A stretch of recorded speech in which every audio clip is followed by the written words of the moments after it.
2024 വയനാട് ലോക്സഭാ ഉപതെരഞ്ഞെടുപ്പിൽ സ്വത്ത് മറച്ചുവെച്ച സംഭവത്തിൽ പ്രിയങ്ക വാദ്രയ്ക്കെതിരെ നിയമ പോരാട്ടം തുടരുമെന്ന് വയനാട് ലോക്സഭാ മണ്ഡലത്തിലെ NDA സ്ഥാനാർത്ഥിയായിരുന്ന നവ്യ ഹരിദാസ്.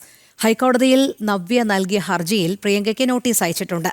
അനധികൃതമായി സ്വത്ത് സമ്പാദിച്ചിട്ടുള്ളതിനാലാണ് പ്രിയങ്കയ്ക്ക് കൃത്യമായ വിവരം നൽകാൻ കഴിയാതിരുന്നതെന്നും മഹിളാ മോർച്ച സംസ്ഥാന ജനറൽ സെക്രട്ടറി കൂടിയായ നവ്യ ഹരിദാസ് പറഞ്ഞു. ശിവദാസ് കന്മനം തയ്യാറാക്കിയ റിപ്പോർട്ട് കാണാം.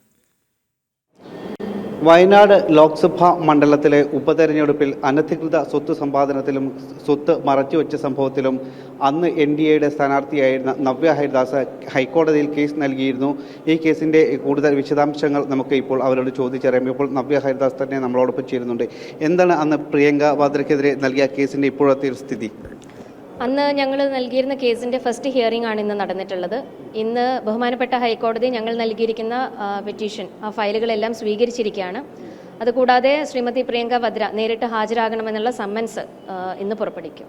അവരുടെ പിന്നെ സ്വത്ത് സമ്പാദനത്തിനെ കുറിച്ചുള്ള എന്തെങ്കിലും ഡീറ്റെയിൽസ് ഒക്കെ കോടതിയിൽ സമർപ്പിച്ചിരുന്നു? തീർച്ചയായിട്ടും അതിൻ്റെ ഫുൾ ഡീറ്റെയിൽസ് അടക്കമാണ് ഞങ്ങൾ സമർപ്പിച്ചിട്ടുള്ളത്. അന്ന് അവർ നോമിനേഷൻ പേപ്പറിൽ ഫയൽ ചെയ്യാതിരുന്ന പല രേഖകളും, അത് മൂവബിൾ പ്രോപ്പർട്ടീസ് ഉണ്ട്, ഇമ്മൂവബിൾ പ്രോപ്പർട്ടീസ് ഉണ്ട്. മൂവബിൾ പ്രോപ്പർട്ടീസ് ഏക്കർ കണക്കിന് ലാൻഡ്. എടുത്തു പറയേണ്ടത് ഹരിയാനയിലെ ഫരീദാബാദിലെ ഭൂരിഭാഗം പ്രദേശവും അവരുടെ അണ്ടറിലായി കഴിഞ്ഞു എന്നുള്ളത് തന്നെയാണ്. അതിൻ്റെ രേഖകൾ സഹിതം ഞങ്ങൾ കൊടുത്തിട്ടുണ്ട്. ശ്രീമതി പ്രിയങ്ക വാദ്രയുടെ പേരിലും അവരുടെ ഭർത്താവ് ശ്രീ റോബർട്ട് വദ്രയുടെ പേരിലുള്ള സ്വത്ത് വിവരങ്ങളും ഞങ്ങൾ കോടതി മുമ്പാകെ സമർപ്പിച്ചിട്ടുണ്ട്.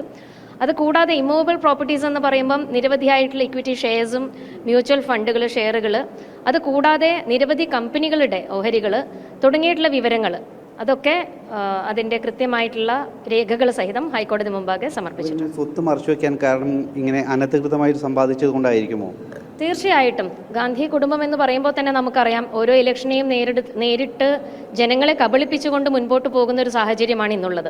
അതായത് ഒരു ഇലക്ഷൻ നോമിനേഷൻ ഫയൽ ചെയ്യുന്ന സമയത്ത് അവർക്ക് ഇതിൻ്റെ രേഖകൾ സമർപ്പിക്കാൻ സാധിക്കാത്തതും അനധികൃതമായിട്ട് കൈപ്പറ്റിയിരിക്കുന്ന സ്വത്ത് വിവരങ്ങൾ തന്നെയാണ് എന്നുള്ളതിൻ്റെ അടിസ്ഥാനത്തിലാണ്. ഈ കേസിന്റെ അടുത്ത ഘട്ടം എപ്പോഴാണ്?